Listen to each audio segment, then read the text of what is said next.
घंटे आम मुख्यतः भाव में मयूरभंज जिला बालेश्वर और केन्दुझर जिले में किसी अंचल हालुका मध्यम धरण वर्षा रेकर्ड कर सर्वाधिक वर्षा मयूरभंज जिला रायरंगपुर में 28 मिलीमीटर रेकर्ड कर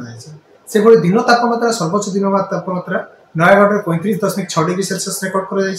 सर्वनिम्न रात्रि तापमात्रा आम सुंदरगढ़ में 15 डिग्री सेल्सियस रेकर्ड कर बर्तमान कौन निर्दिष्ट पाणीपागर प्रभाव ना तेणु आगामी 7 दिन जाए राज्य में पाग मुख्यतः भाव शुखिला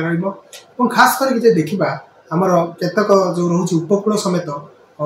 पार्श्ववर्ती जिला गुड़िक आगामी 2 दिन हालुका मध्यम धरण कुहड़ी रही संभावना रही सहित दिन और रात्रि तापमात्रा उभय वृद्धि होवार संभावना रही खास कर रात्रि तापमात्रा देखा आगामी 3 दिन मध्य 2 ରୁ 3 डिग्री